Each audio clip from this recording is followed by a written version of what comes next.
with my good friend, mentor, and business partner, Jim Brown. And we are here today with another Forj Life podcast. And today we wanted to come on today and speak at a high level on nutrition, dieting and nutrition, and starting from the beginning. And so I titled this, labeled this, Nutrition and Diet 101. Just so we can do, again, a deep dive on what are the core concepts, the core fundamentals, the important things that are crucial to get down and know, for everybody to get down and know and understand in order to have success with dieting, with their nutrition, and everybody's got their different percentages, and I'll let Jim speak to, he's more versed on this stuff than I am, but if we were to put a percentage to it, like my best guess would somewhere be around, 80%, 90% of what that percentage is of diet versus working out. And it's hard to kind of correlate that, but I'll tell you this, I've learned that you can't outwork your diet, right? Like diet is such an important component of it. Just unfortunately with the education system today that exists out there, most people aren't educated on this stuff. So we wanted to come at you guys today and just drop some knowledge with you on this. If you guys have any questions about what we're talking about today or anything else, just hit us with any questions, man. We'll jump into questions as well. We're live here with you. Jim, we'll kind of both take time at attacking what our different philosophies are. Your expertise is much above mine. That's, why I look to you as and you've been such a great mentor of mine for so many years in this space, but we both have a lot of experience in this space as well, right? I'm both from the fitness industry. I didn't have the career that you had in bodybuilding, but I dabbled in bodybuilding with both, personal train for times. I know that you still take on a lot of personal training clients and so forth. But if we were to start like at the beginning, dude, when it comes to diet and nutrition, man, what's the starting point? Like you're working with a client right now that's coming to you that, hey, Jim, I've never worked out, never died, but I just know I got to start taking control of my health. Like where do you begin? Like where does that start? Well, it really begins with their goals and what their expectations are. We have to have something to go for. And depending on what you expect or what you want to do or accomplish with diet changes kind of starts to lead us down the road of how to do it, how to go about it. Then, we would have a review of history. Does that person has had success doing this diet, that diet, or had success exercising or can't eat this way, kind of take all that in consideration with starting to formulate, something to start with, a starting place for them. And so, a lot of times we can just make this up. Most people want to maintain or gain a little bit of muscle while they're working out. But the most important thing is to lose body fat, right? Almost everybody can say, well, yeah, I'd like to lose some body fat.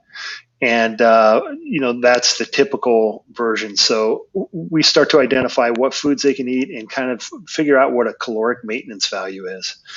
And that's basically how many calories you can eat a day and not gain any fat and not lose any fat. That would be perfect calorie maintenance. And once we start to figure that out, then we can create a calorie deficit and start to lose body fat that way. So that's kind of a general overview of what that looks like.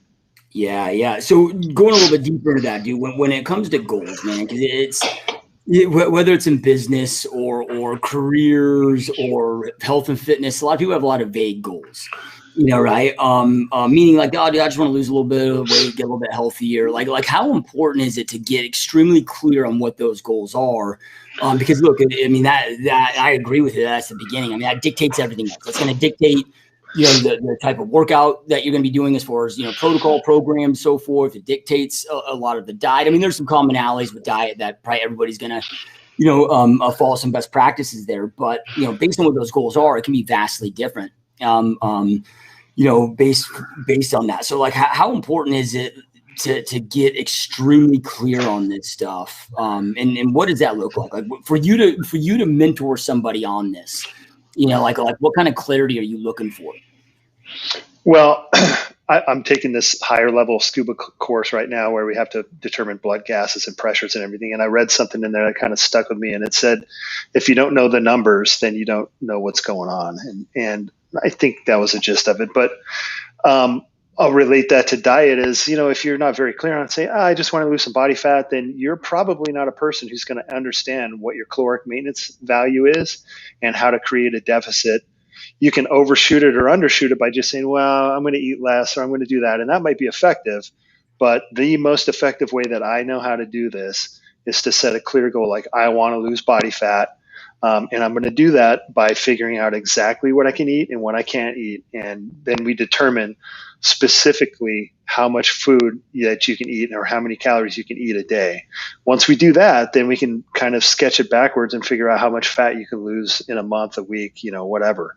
But if you're kind of wishy-washy on what the end result wants to look like, then I don't think, at least in my experience, then people won't go to the bother and the detail of getting down to weighing out food and doing all that on a daily basis of what it takes to really be successful.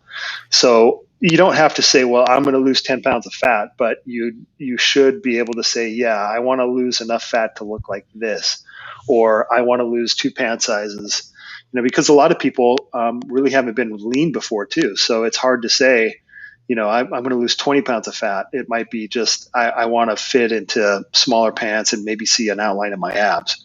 But that's a specific goal rather than, I just want to lose some weight. So I think it's essential. Yeah, 100%, man. I can't agree more, dude. Like when I was a personal trainer, well, even, dude, I end up, I think, consulting as many people now today as I did even when I was in personal training. And now today it's just, my teammates and friends and stuff. Well, I don't, do that as a service, but it's, something that, it's part of all of our lives, right?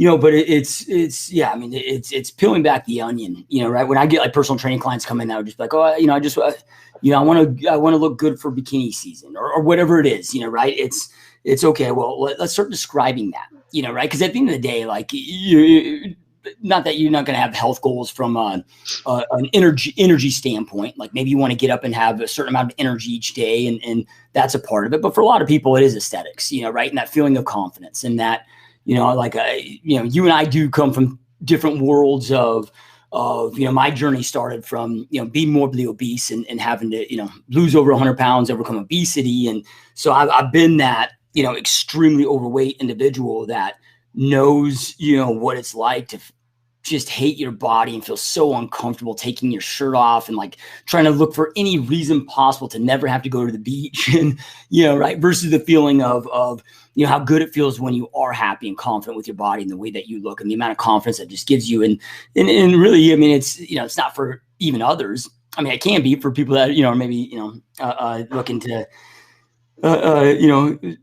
get into a relationship that might be part of their goals, right, of being in shape for something like that. Who knows? But or for others in their life. But a lot of it's internal, right? You're doing this for yourself because of how you feel internally about it. It's like I'm going to be 40 here in October, and I'm like, all right, like what's the greatest gift I could give myself? I'm like, I'm going to be in the best shape of my life when I turn 40. Like I'm like, that's my birthday present to myself. Right. There's no better feeling, right? So, then I just peel back the onion of, well, describe that to me. What does that look like? Like what would, let's walk through how you would look, what that would look like, go get pictures of what this would look like, right? The more that you can construct that and gain clarity with it, the more powerful that it is. Because if you look at like where I'm at today, it's like, okay, hey, like I'm getting older, so I'm almost 40. So I want to maintain energy. It's important for me to stay injury free. Like, I can't train the same way that I used to train when I was younger.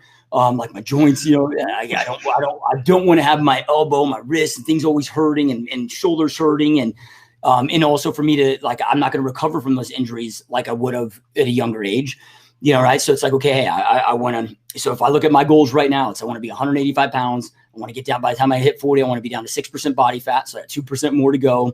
I want to be injury free and I want to have optimal energy throughout the day for my business and then for my wife and my kids and for the activities that I want to do. So with it really being, a multifaceted goal, all those pieces tie together based on what that plan is.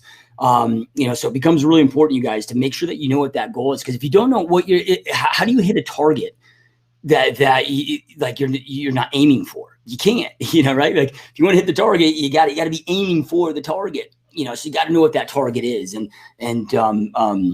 start going down that clarity process. Then from there, man, I know a lot of things that you've talked about, we've talked about, I've heard you, talk with others about, we've done podcasts on this before, but also the importance of then once you have those goals, like dealing in realities of knowing yourself and what your current discipline level is based on like where you start. Because a lot of people will jump into it of, I'm going to hit the diet 7 days a week. I'm going to hit, all of this stuff. But for some people, like maybe they're just not quite there yet where they need to ease into it and so forth. So, can you elaborate on that and the importance of it and just like, kind of, again, dealing in realities and knowing how you should launch this thing? Yeah, it really depends on where you're at and how bad you want it. If you're a person that just knows that you're not going to weigh your meals every day, you might have to in the beginning, but you that doesn't mean you have to the whole time. There's other ways that you can kind of create a calorie deficit to ensure that you're going to lose body fat and not really be that specific. And one of the ways of doing that is intermittent fasting for a lot of people. And just like in that book, the Metabolic Blowtorch Diet, that was an easy way or an introductory way for people to start the intermittent fasting. And really, there's not despite of all the things that happen while you're in a fasted state, I mean, it's not magic. The magic of intermittent fasting is you probably aren't going to eat as many calories in a 24-hour period. And especially if you enter it with, I'm doing this to lose body fat. So when I do feed, I'm going to feed in an 8-hour window, and I'm not going to try to blow it out. I'm just going to have 2 sensible meals, and they're going to look like kind of this. And that's an easy way to start in. You'll get used to being hungry. You'll kind of realize that hunger is just a signal that your body sends to your brain. It doesn't mean you're going to die or anything. You kind of get used to that, and you get used to not eating for a few hours or in the traditional ways. That's very valuable for somebody starting a diet. And then just overall, again, the magic is that you kind of create a calorie deficit without really having to dial in and weigh foods and be super strict. The only caveat is people will fail if they say, well, I did a 16-hour fast, I can eat a pizza tonight. That's still going to blow you over in calories. But if you're a person that's just eating regular, not in a huge calorie excess, and you just have some body fat to lose and you want to start to ease into it, just setting an 8-hour feeding window and then having your 2 normal sensible meals, meaning meat, vegetables, some carbohydrates maybe, and that's probably the easiest way to do it. Other than that, man, if you're willing to weigh food, at least in the beginning, it's a great tool, because then you begin to understand what foods do to you specifically, how much of those foods you can eat, how they make you feel. And then you'll have a better understanding in a few weeks of what those kind of roughly gauge calories. So you can look at a plate of chicken or, a couple slices of bread or whatever and kind of figure out, oh yeah, that's going to be around 400 calories. And that's a great way. So, moving forward, even if you're not somebody that doesn't want to meal prep for the next 10 years, doing it for a short period of time, even a month, you become pretty adept at knowing what your meal should look like and get a rough estimate of how much you should eat a day.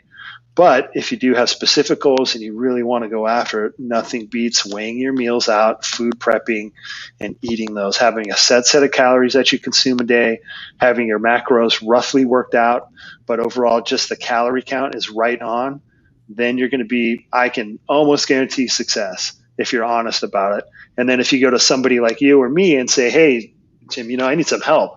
I'm not losing fat, or this isn't working. The first thing that I ask is for a food log. And that's usually how I start everybody. It comes just write down everything you wish you eat for the next 2 weeks and let me take a look at it, and I just do the math. That's how I help. But, yeah, I love it, dude. So, we're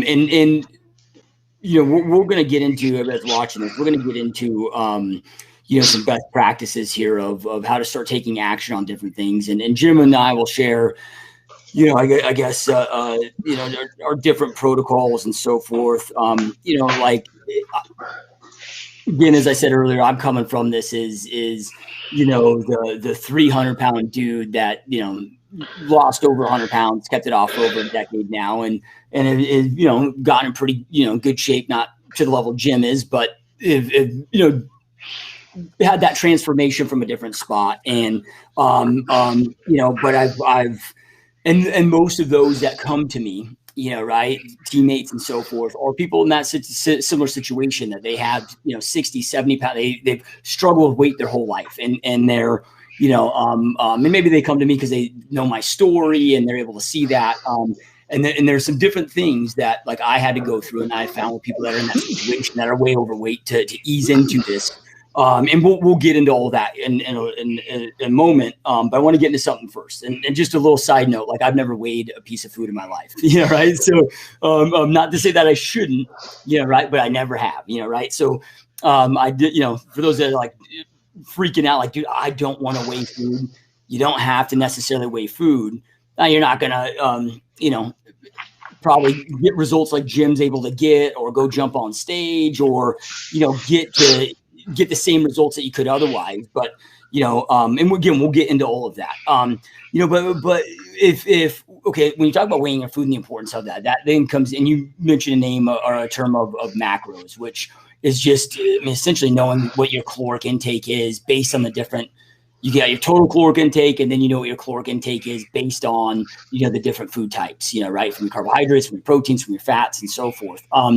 Again, I just with just being nutrition and kind of diet 101, let's kind of just start from, the most basic. So to make sure everybody really understands this, because the more that you understand it, the more that you understand anything, the more effective you're going to be at implementing and executing on it. Because the other important thing you guys to understand is you can't go just jump on fad diets and have long-term success. Like this needs to be an ongoing lifestyle. In order for it to be an ongoing lifestyle, like you got to be educated. You're going to have times where you're traveling, you're on the road, you're at the airport. You can't, maybe have your packed meals in perfect situation. And, so, this is a lifestyle thing, and it becomes really important with that. So let's just kind of start breaking down why are calories important? How does the body utilize calories? But like, how does being at a deficit, I know that this might sound simplistic and basic, but, some may not really know what a calorie really even is.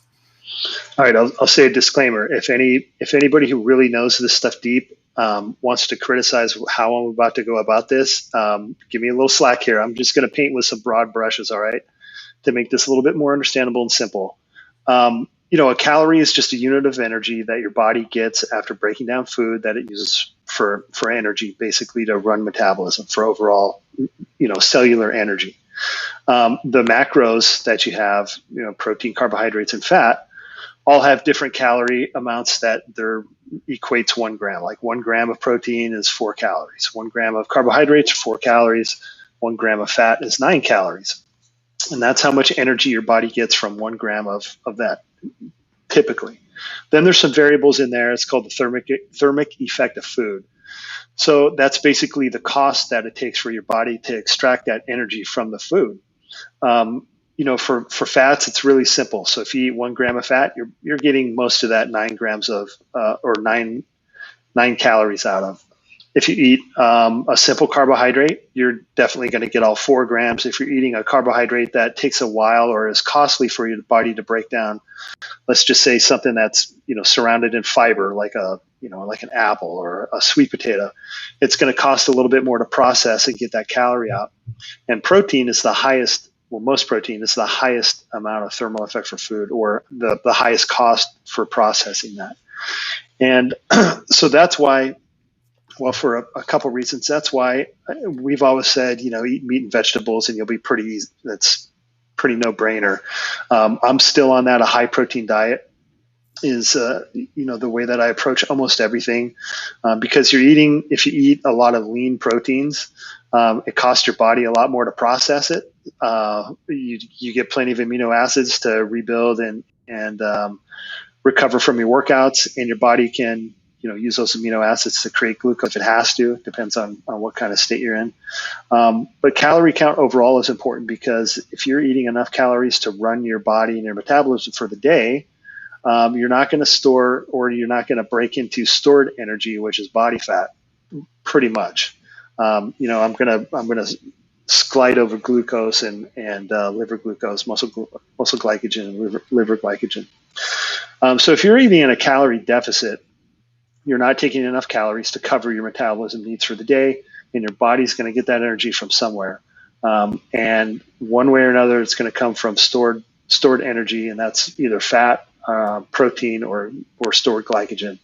For just to keep seeing things simple, for the most part, if you eat in a caloric deficit, you're going to break down body fat and use it for energy, and that's how you lose body fat. Yep, love it. All right, so 4 calories per gram of carbohydrates, 4 calories per gram of protein, 9 calories per gram of 9 calories in a gram of fat. But there's 3,500 calories in a pound, right? So with this, if a calorie is just a weight measurement, and for me, this is just how my brain works because of business, I guess. But it's 3,500 calories in a pound of fat. Yep. So if you want to lose 2 pounds a week, okay, you need to be at, let's just say, a 7,000 caloric deficit on a weekly basis.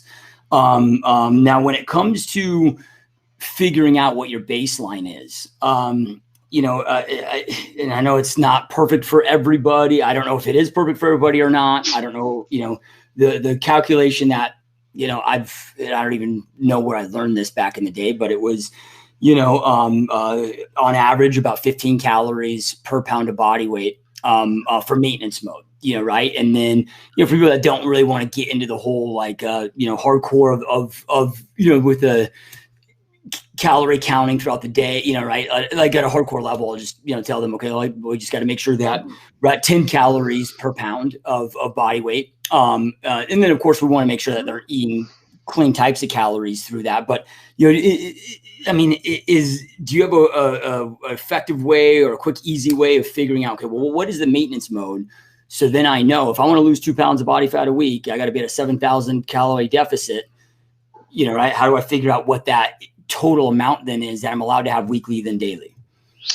Well, we made the 90 days to optimize so long ago. I don't exactly remember what our formula was, what we based it on. But a good baseline is to say I usually start with 12, and that's for somebody who's kind of active already and working out.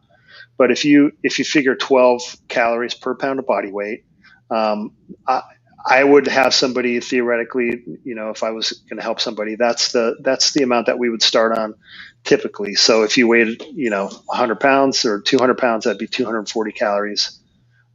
Wait, is that right? Yeah, 240 calories a day. That may not be right.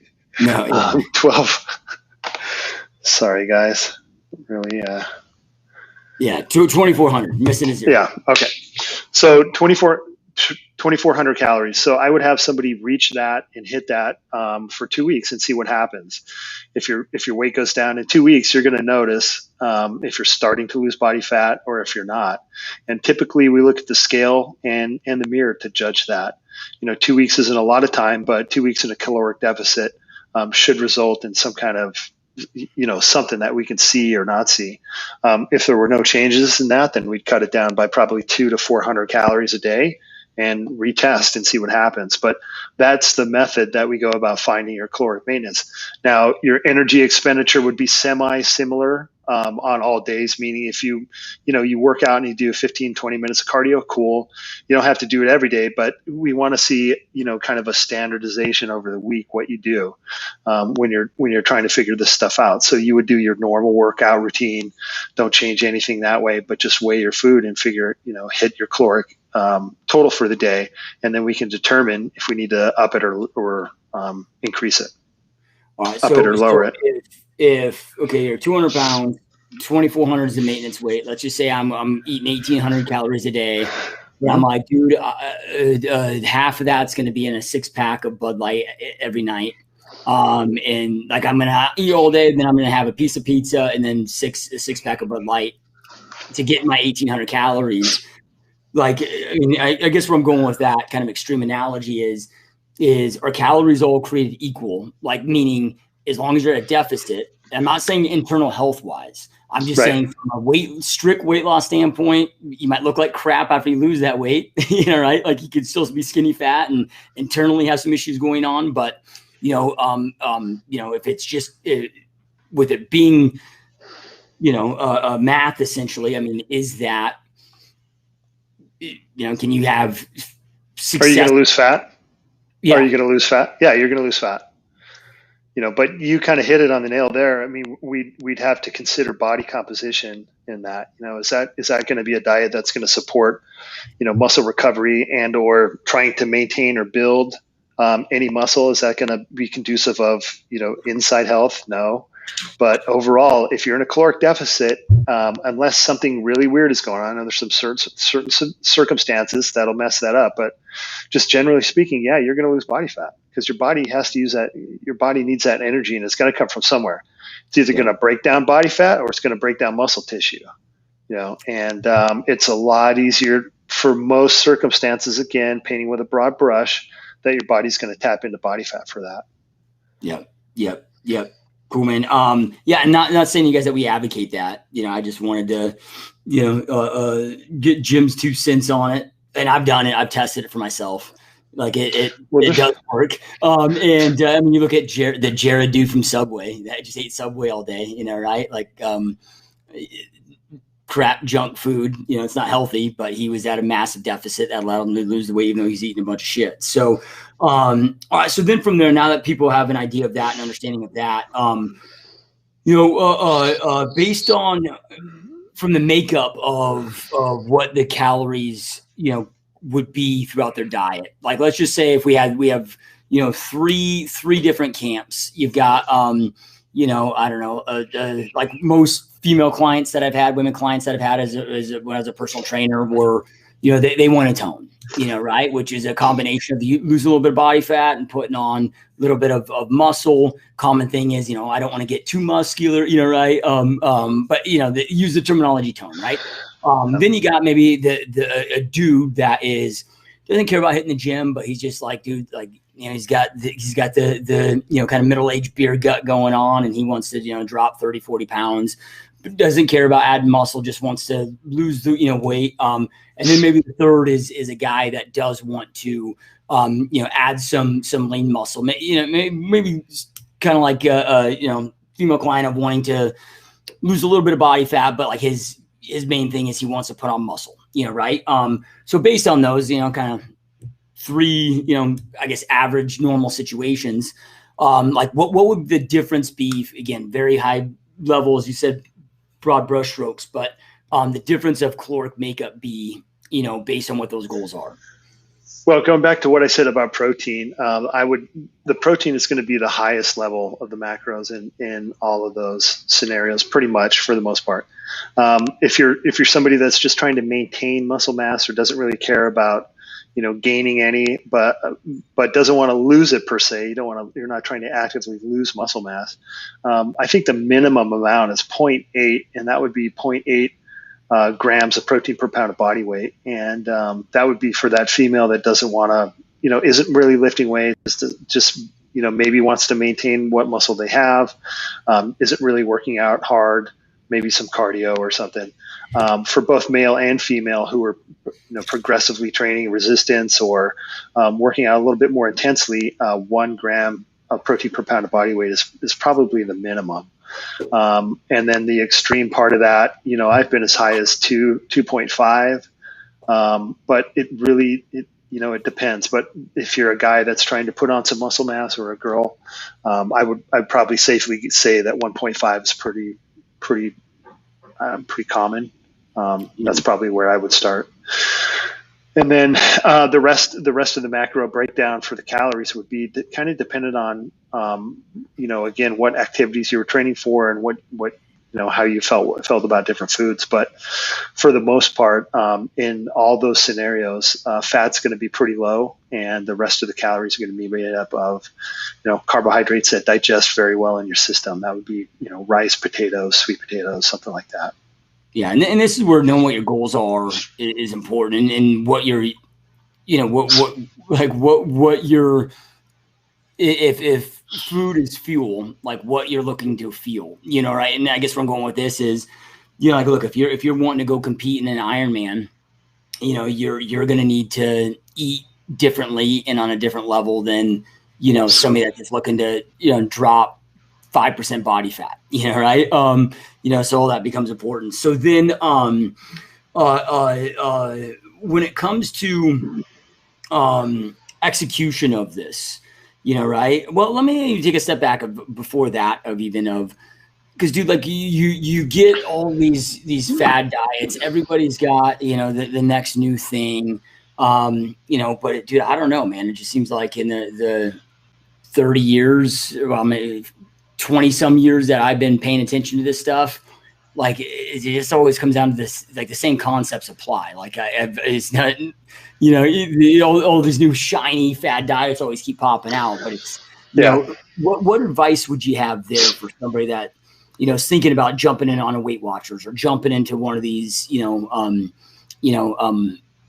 fad diet? I shouldn't even say fad diet because some of them last just a long time. Diet modalities. Okay. Right. Yeah. So in that regard, I've done everything because I like to, me, I like to experiment. And like you, we're similar in this part. When we run a test and experiment, we take it to the extreme deep end. Right. And that's where I learned the most about that. So I've taken all those diet modalities to the very extreme, except for veganism, because at the time when I was doing all this, the vegan protein powders were so awful, I wasn't going to touch it. And now I just don't care enough to. But you can have success with any of these. You can do low carb. You can actually go into keto. You can do keto. You can do high carb.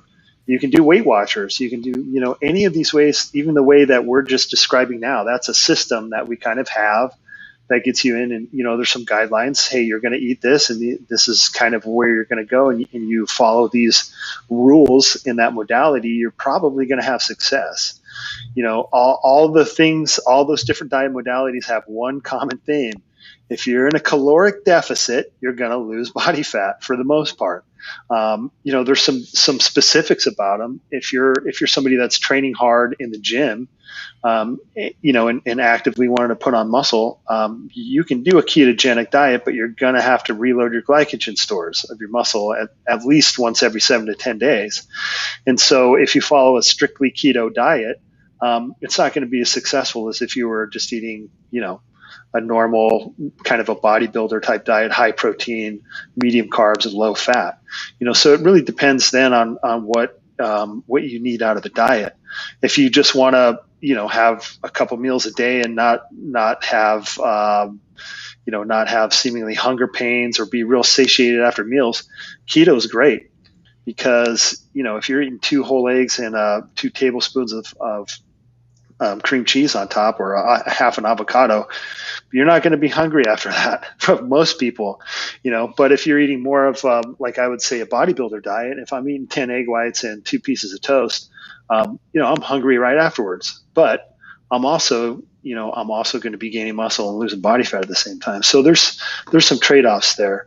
I think that you can be successful with any diet modality that you use, as long as you don't lose fat. The fact of, I think, the law of nature here, that calories matter. And that's where, like, a lot of keto people or low carb people go really wrong. They take massively obese people and say, no, we just had them eat low carb. They just don't eat any carbs. Yeah, but by doing that, they've eaten 4,000 calories less a day. So it wasn't that they were eating low carb. They were still losing, they were still under consuming calories that got them that fat.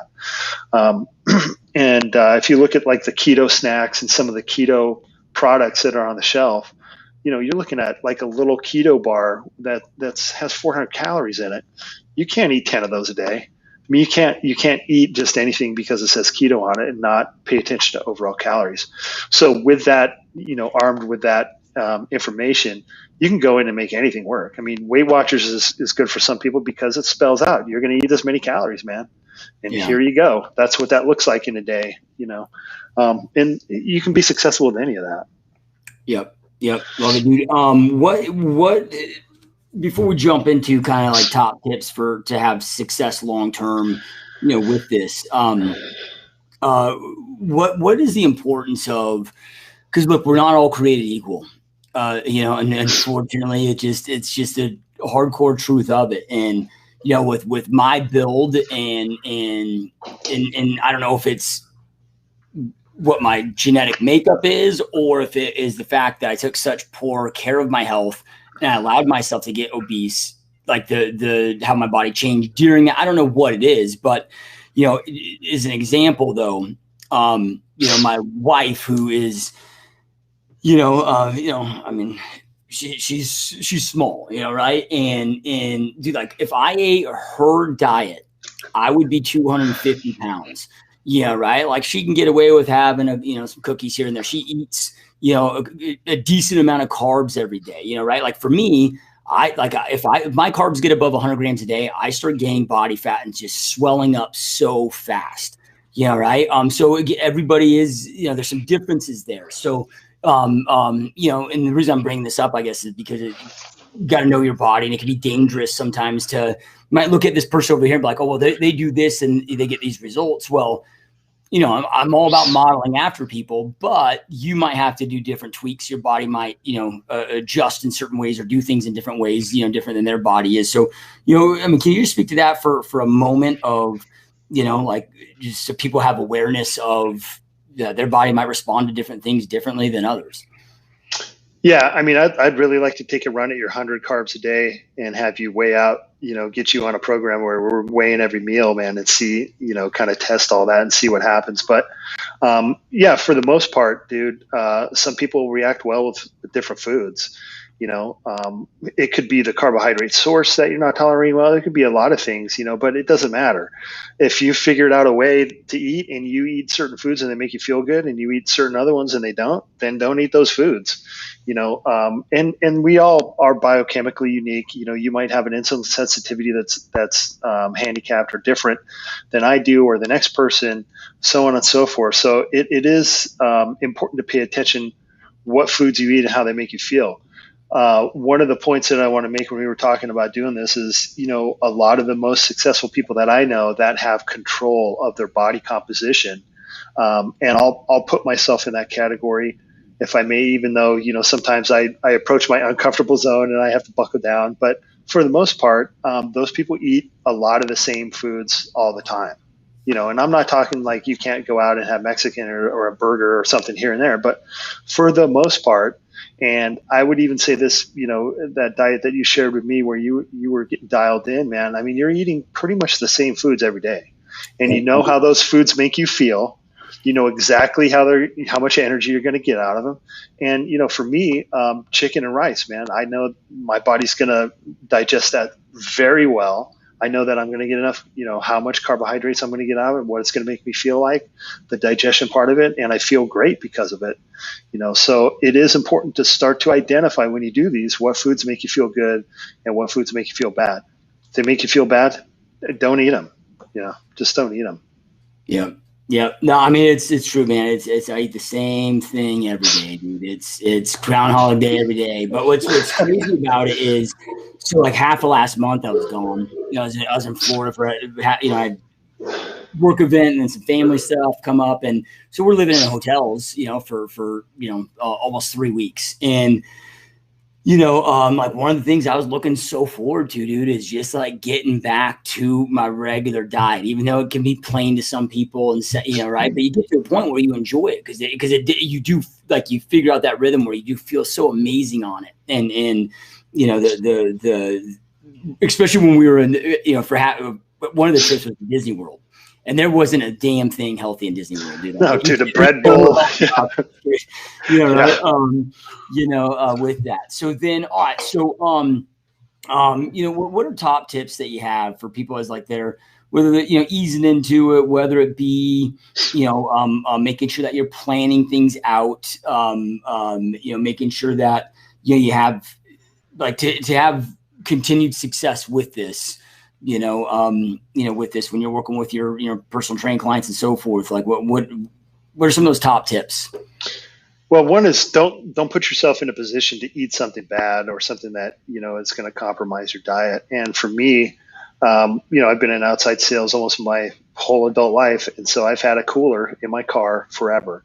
And it's a pretty rare day that I leave the house without food, because then I put myself in a poor position, to make a choice that's not going to be conducive. There are some places that I know I can get foods if I fail to bring food, like Wendy's. I can go through Wendy's and get a plain hamburger patty with nothing on it, just a patty and a baked potato. I know I can go to Chipotle and for the most part get meat and rice, or whatever. But not planning out what you're going to eat for the day and having that accessible is huge. So eating breakfast at home, you know what you're eating, approximately how many calories it is. You take lunch with you. You're going to eat the foods that work well. Calories are going to be, I assume you're going to know how much that is, and then dinner at home or dinner in a place that you can get the foods that you want to have, like a steak and potato or whatever. But if you put yourself in a position to where you're rolling around, driving around hungry, starving, you're going to roll through some drive-through, and we know what's going to happen there. It's not good. It's not good. Yeah. So be prepared, think ahead, and I always have food with me. Even have like an emergency shake always in my car with oatmeal and protein powder. I just have to put water in it. Yeah. Yeah. Love it, dude. Yeah. And I'll get people that come to me that are like, bitch and moan and whine about like how expensive, good clean food is, cause I'm and who knows, maybe I'm just getting taken for a ride here, but I believe in, eating good, clean quality sources of food as much as I possibly can. Yeah. Right. So I'm not going to stay with processed foods. I'm going to eat, grass-fed, finished meat as much as I possibly can, which is hard to get. You got to get it from special farmers. You got to, organic and anything and everything, if you will. And yeah, you're paying a higher prices, but for that food. But like I'm not going like I can guarantee anybody that even though that food costs more, when you're meal prepping, like I don't go eat out at lunch. I don't go eat I'm not eat like that cost savings from not eating out so much. You end up saving money. Right? So a pound of chicken breast at Costco is like $2.99. Yeah, a pound, and a bag of rice is almost free. It's almost free, man. So it's hard to make that fight. It's hard to make that case. Yeah. All right. So, my tips are this, you guys. And again, this is coming from, when I started my journey and what I found worked and didn't work for me. And this is again, coming from, being morbidly obese, which was, I don't want to say a different situation. A lot of people probably go through the same things. But then also those that, I do help and consult, like one of my business partners or agent partners right now, we're going through this. He's down about 60 pounds in the last, just about a year now. And he's on his 100-pound weight loss journey. And, I've been consulting him through this as well. And this is the same protocol I put him on, with this. So the same advice that I've given him is, all right, so like number one is I want to identify and eliminate the cause of the problem. So let's just say you're gaining X amount of pounds per year right now. Like it's progressing in each year, you're a little bit heavier than the year before, you're gaining that weight. So it's identify, like, what is that trigger? What is that thing? Like, let's stop the bleeding first before we go in and start, fixing it. Let's stop the bleeding. Right. So, as an example, the dude that I'm mentoring right now, it was, okay, stay up late, be with the family, stay up late. Wife, kids would go to bed. He ended up having like a couple cocktails, watching, binge watching Netflix. Willpower's out the window, like all of ours are at that time. Then boom, the pantry starts opening up and bad things happen. Yeah, right. So I'm like, all right, dude, like we're gonna set this up for you. So the first thing I had him do was create a sleep schedule. I created a tracker for him in bed every single night by 9 p.m., up every morning by 5 a.m. So, right. Because in the morning, dude, like you have I think all of us have pretty strong willpower to like noon, and then it starts to diminish. I think a huge myth out there is, people that have success, whether it's in business or with their career or financial or with diet and, in their health and so forth, is, dude, they don't have any more willpower necessarily than anybody else. Right? They just don't put themselves, as Jim talked about, in a position to be tested, man. Like you create your environment to win, So it was okay. And I had to set some accountability. So his wife had to, was on board with this too, to make sure. And it wasn't like, okay, you're going to the bed at 9. No, like if it takes you 30 minutes to pass out, like you're in the bed at 8:30 then, right? Like you're passed out by 9 every night. So then we just eliminated the stop the bleeding and what was leading to that thing. So that was step number one. We just phased into this stuff, because one thing that I learned, because initially I had such a tough time, dude, with the diet. because I would try working out and dieting simultaneously. And again, this is, dude that was almost 300 pounds, morbidly obese. Well, obviously to get to that position that I was at with my health, I had no self-control with my diet. So I'd go do a hard workout. Those hunger pains would kick in. I couldn't help but, I go get this great workout. I start feeling good, but then I get such severe hunger pains. I give in. And next thing you know, I'm hitting up Taco Bell, right? So, for me, I found until I got control of those hunger pains, it took me about 6 months until I got control. Got my diet, somewhat dialed in first, started that path, developed those right habits first, got control of those hunger pains before I started introducing, a working out. And now when I say working out, I was going to the gym, more intense workouts. I was still walking and doing some walks and, some low level activities. But I had to get control of those first. And I find a lot of people that I work with that are in that, morbidly obese situation or obese situation, because usually you're out of control in that element of your life, and that's what leads to. Because I think a lot of time food is deeper than just the food that we're eating. That we enjoy food. For people that get to where I was at, right? Whether it's a source of, I don't know, just like an alcohol or a drug is of coping for other, whatever it is, it can be different for everybody. But just one thing at a time. So, okay, hey, we're like, okay, for the first 3 weeks, dude, we're just going to focus on getting your sleep schedule. Once your sleep schedule is dialed in, then from there, we started introducing his water intake. All right. So I have him, and this is where I usually start people is right when you first wake up, hyperhydrate, right? So, 36 ounces of water right when you wake up. 15 to 20 minutes before every meal, another 16 ounces of water. A lot of times when you're hungry, or you think you're hungry, it's due to dehydration. So it'll make you less hungry. But then when after that 15 to 20 minutes, after you pound 16 ounces of water, you're not gonna want to eat as much. Your stomach's gonna be a little bit more full, right? So then we just started working on his water intake, right? So then after about 3 weeks of that, now we spent 3 weeks working on his sleep schedule. Now his sleep schedule's dialed in. We spent 3 weeks working on his water intake. Now his water intake's dialed in. Then from there, it was like, okay, dude, we're just going to work on meal number 1, right? Like meal number 2, meal number 3, meal number 4. I don't give a shit what you eat for the rest of the day, right? You got your sleep schedule dialed in. You got your following your water intake, and you're getting meal number 1. The rest of the day, I don't care if you eat McDonald's for every meal. We're just going to get meal number 1 dialed in. And we followed that for, again, about 3 to 4 weeks, right, until it becomes routine, becomes easy. Got that down. Now we introduced meal number 2. Right. Then we got to meal number 3, where then now we got his sleep schedule. We got his water intake. We got each of his 3 meals throughout the day, 3 or 4 meals that he's eating throughout the day. So then, you started looking at all this, let's just say it's 4 months into this, right. Well, then it was, okay, hey, now I want you to add in, when you wake up at 5 a.m., I want you to start going on a 30-minute walk every morning, right. We're then by, month 6, month 7, that's when we started introducing some resistance training and some other things. And I'm not saying that this is, for everybody, but what I am saying is, for a lot of people, and again, this is whether it's diet, whether it's, I do the same thing in business. When I have somebody that comes to work inside my sales organization that has never done sales before, maybe they need to be hitting, 250 dials a day, but if they've never hit dials, right. I'm like, all right, well, let's just start with 20. Right. Just show up. We're just going to work on getting 20. Once you get those 20 down, that becomes easy, becomes routine. Now let's kick that up to, 30 or 40. And, you're slowly kind of building up. And I guess a better way to frame this is, and this is what I told this gentleman is, I'm like, dude, you need to have success with this long term, because he, just like most people in this situation, just like I did, it was a yo-yo for a lot of years. Right. So when I say I had my 100-pound weight loss journey, it was more like probably 300 pounds, because I'd lose 40 and I'd gain back 50, and right, it was just up and down constantly, right? And he'd experienced the same thing.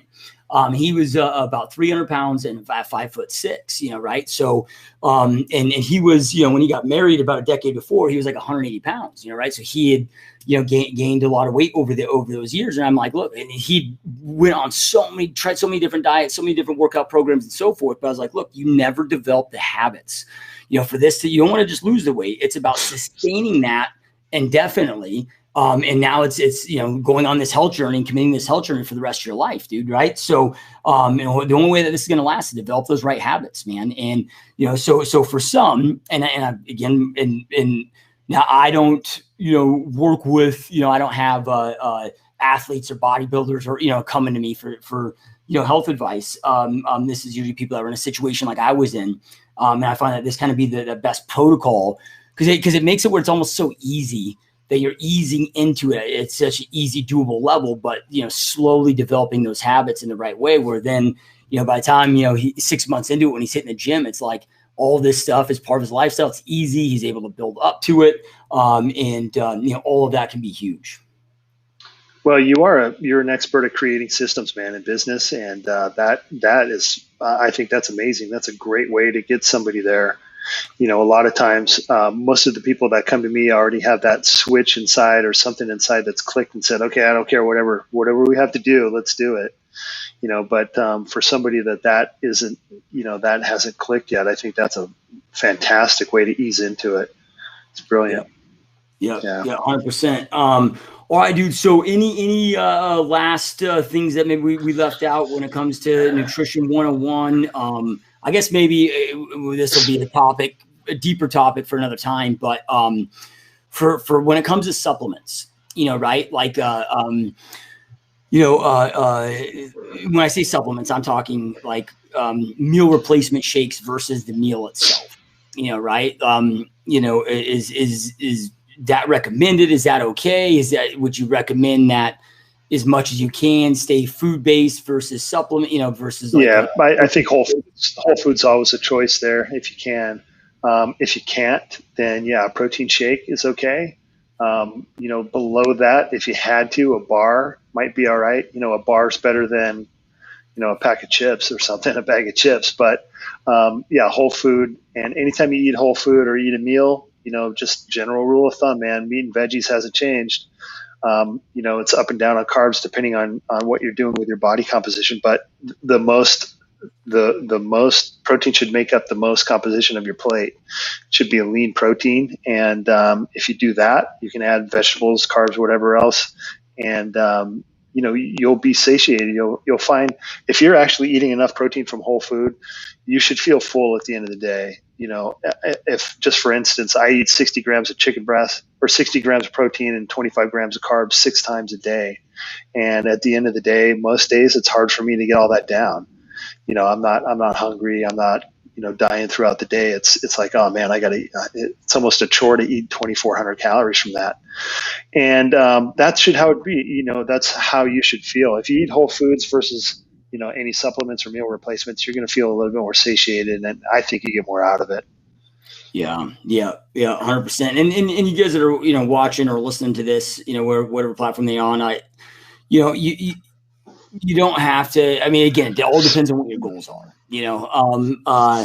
Jim's arms are bigger than my legs. He's got different goals than I have, and so forth. And with this, but like I'm in decent shape, right? It's very rare that like I ever go to the pool or whatever, and there's somebody that's in better shape. That's why I don't hang out with Jim, and we live 2,000 miles away. Complex, but